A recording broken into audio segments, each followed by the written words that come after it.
So good to have you join us today. Hello and welcome to Business Daily. I'm Lee Ji-yoon in Seoul. Before we get started, let's first get a quick check of today's highlights.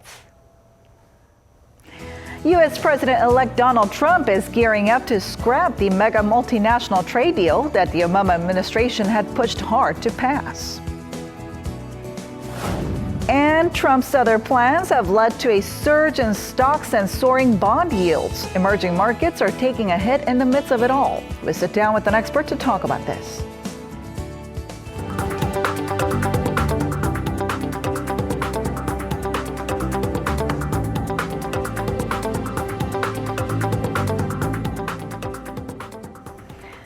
But first, Korea is poised to record a third consecutive year of growth in the 2% range, all while consumer spending appears to be on a downward trend. Data from the Ministry of Strategy and Finance on Tuesday shows that in September, retail sales dropped 4.5% from the month before, while in October, domestic auto sales fell by 11.5% from the same time last year. The Finance Ministry attributed the lackluster demand for food and consumer electronics to rising agricultural goods prices, as well as the recall of the Samsung Galaxy Note 7. A forward-looking sentiment index for the future 6 months also dropped in October from the month before, signaling that consumers see conditions worsening down the line. China's largest electric car maker, BYD, looks to be preparing to distribute right here in Korea. According to court records, BYD Korea registered its corporate office on the 25th of last month with the Jeju Island address as its head office. Its purpose was the import of auto and related parts, as well as their distribution, sales, and service. The Shenzhen-based company became the world's top EV maker after building more than 60,000 EVs last year, surpassing Tesla and Nissan. Samsung Electronics is the firm's 9th largest shareholder. Korea is still number one when it comes to speedy internet services. And a new report says the country's high-speed broadband internet penetration rate ranks first in the world. According to a report by KT Corporation on Tuesday, 14.9% of the country's population, or 7.58 million people, use broadband services with speeds of 100 megabits per second or greater. Over 3 million people subscribe to even faster services. Singapore came in second with 12.5% of its population subscribed to fast broadband services, followed by Japan with 11.6% and the United States with 3%. Of Korea's high-speed internet users, nearly 17% are estimated to have subscribed to the so-called Giga Internet, which is 10 times faster than existing services. U.S. President-elect Donald Trump outlined some of his plans for his first 100 days in office on Monday. And he promised to pull out from the Trans-Pacific Partnership trade deal on day one, as he also put out 5 other executive actions that he plans to take. Our Kim Jung-soo has more. U.S. President-elect Donald Trump, in a video message released on Monday, outlined 6 executive actions he will take during the first 100 days of his presidency, as well as his governing agenda. My agenda will be based on a simple core principle: putting America first. Whether it's producing steel, building cars, or curing disease, I want the next generation of production and innovation to happen right here on our great homeland, America. His first action: on trade, I am going to issue our notification of intent to withdraw from the Trans-Pacific Partnership, a potential disaster for our country. Instead, Trump said he will replace the TPP with fair and bilateral trade deals that bring jobs and industry back into America. The TPP was signed in February after 7 years of negotiations by 12 countries, which together represent 40% of the global economy. The trade deal, which had been one of the major objectives of the Obama administration, is currently awaiting ratification. It underwent a conclusive legal review in late 2015, but the White House ultimately decided it would not try to get it passed in Congress as a result of Trump's election. Other actions on Trump's to-do list include canceling restrictions on U.S. energy production, cutting regulations on businesses, ordering a plan to combat cyber attacks, investigating visa abuses, and imposing a 5-year ban that would keep people leaving government posts from becoming lobbyists. In the final part of the message, Trump promised to provide more details in the coming days on his 100-day plan. Kim Jung-soo, Business Daily.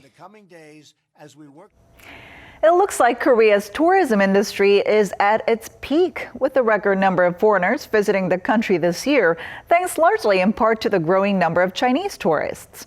The tourism ministry expects numbers to climb for the remainder of the year, easily topping its earlier goal of 16.5 million.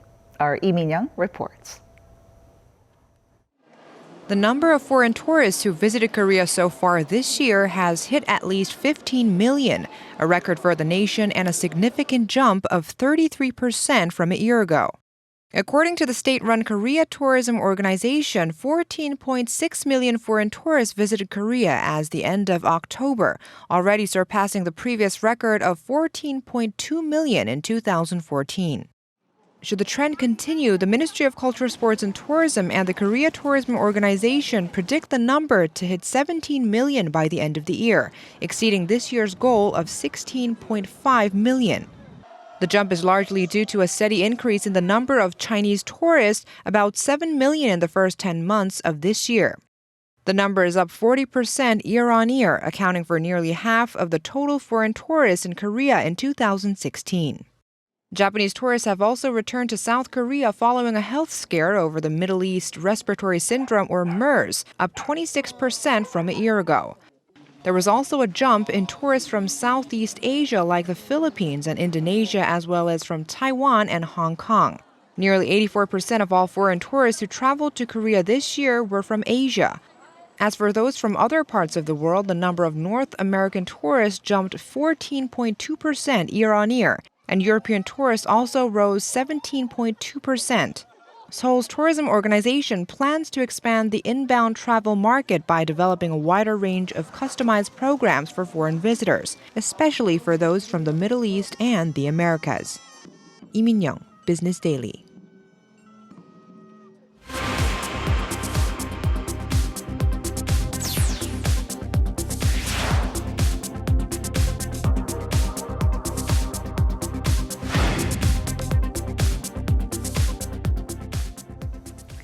Now, interest rates have continued to fall after the 2008 global financial crisis, with Europe and Japan going as low as implementing negative interest rates. But U.S. President-elect Donald Trump's plans for tax cuts, increased spending, and deregulation have all fired up expectations for reflation, prompting investors to rush into U.S. stocks and shed bonds. So with rates sitting on an upward trend, will the table turn on rates elsewhere in the world? Let's find out. Ever since Donald Trump's election victory, there have been growing expectations of looser regulations, tax cuts, and increased infrastructure spending once he comes into office. This has caused investors to pile into healthcare and financial stocks while selling off bonds to hedge against the possibility of higher interest rates, which had been at near zero for years. The upturn in U.S. rates is also supported by better prospects for the economy, as well as a looming Fed interest rate hike.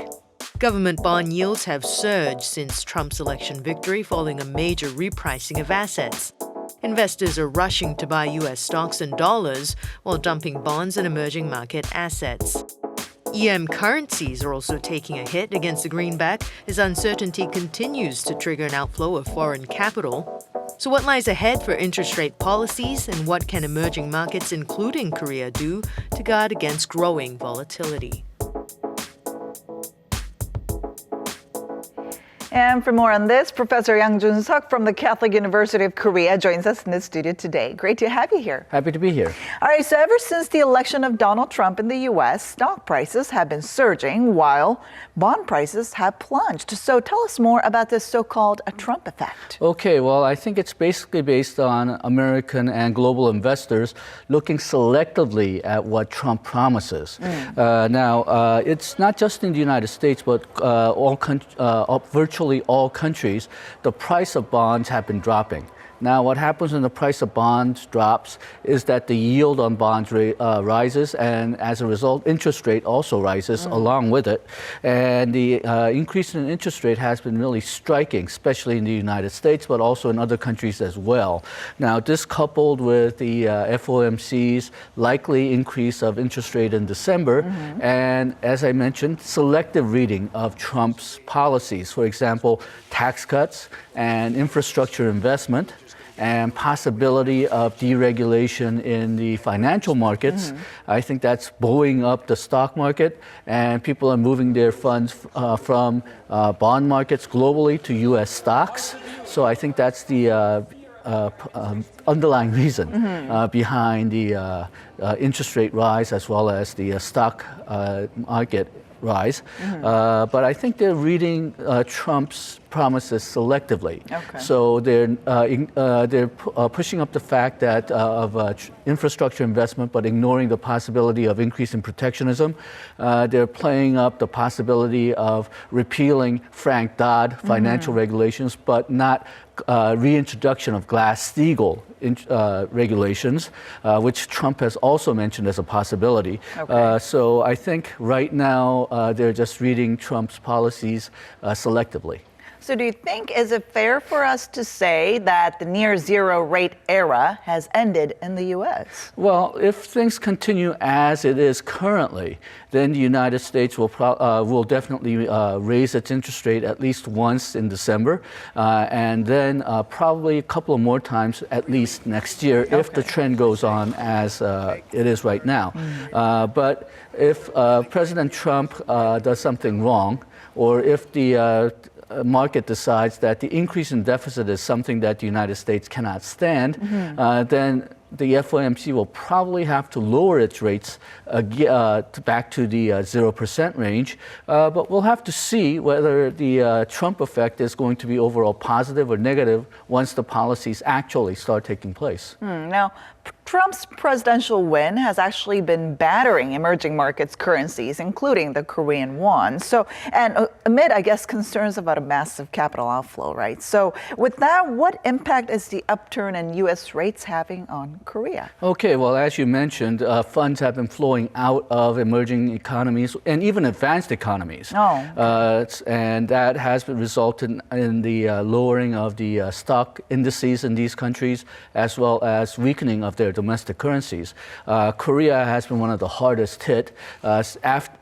If you compare the rate of the won before the elections, U.S. elections, and currently it has dropped by about 51. So that's been a very large change in a fairly short period of time. Even the Japanese yen have weakened since the Trump's election. So the common it's a common movement. Funds are flowing out of the global markets and moving into the U.S. market in anticipation of the extraordinary fiscal policy that Trump is expected to have. Now, also a widening gap between base and commercial rates is seen as problematic. Can you tell us more about this? Okay, well, virtually all central banks, except the U.S. FOMC, has been trying to keep its rates low because, well, we're not out of the global recession yet, except for perhaps the United States. But in anticipation of the FOMC's rise, we've seen the rates go up in most countries since the latter half of this year, and it has accelerated after Trump's election. So a lot of countries are taking somewhat extraordinary policy steps to try to keep the interest rate low. Korea has bought government bonds for the first time since 2008. Japan has announced that they will buy unlimited amount of 2- and 5-year government bonds at fixed rates because they feel that the short-term and the mid-term interest rates, the 2- and 5-year interest rates, have gone up too quickly and too high. Now, talking about government bonds, the Bank of Korea also announced that it will buy government bonds worth $1.27 billion to stabilize markets and address volatility that's coming from Donald Trump's presidential election, as well as a potential rate hike in the U.S. in December. So what can we make out of this latest move by the Korea Central Bank? Okay, well, the idea is based on the theory that I mentioned at the beginning, which is if you lower the price of the bonds, then you'll increase the yield and increase the interest rate. So we're doing the opposite here. Okay. Government, by buying the government bonds, it hopes to raise the price of the government bonds and lower the interest rate. Now, whether that'll be successful, we'll have to see because, well, government is the largest player in the market, but if you look at the market as a whole, then it's still a very small percentage of the market. So the government can beat one or two players in the market, but it cannot beat all the players in the market. So if the market is completely sure that interest rate will rise and rise quickly, then the Bank of Korea can only perhaps delay somewhat the effect of the interest rate rise and not really stop it. So we'll have to see basically how strongly the market believes in Donald Trump. So looking ahead, what choices should be made in regards to considering all these growing uncertainties in global and domestic markets, and also especially keeping in mind Korea's large household debt? Okay, well, the household debt problem is, well, Bank of Korea is sort of stuck between a rock and a hard place. It cannot lower the rates because that will increase the interest rate differential between Korea and the U.S. and may lead to acceleration of the capital outflow and considerable more weakening of the Korean won, which would have been good maybe before the financial crisis in 2008 because it would have increased exports, but we're not feeling that much of an effect of the weakening of the won currently. So we cannot really lower the rates, but we cannot raise the rates either because the economy is in such a bad position. Right. It'll increase this household debt service, and then there's the whole political risk that's going on right now. So I think Bank of Korea has virtually no choice but to keep the rate steady for the foreseeable future. All right. Thank you so much for your insight today, Professor. Thank you.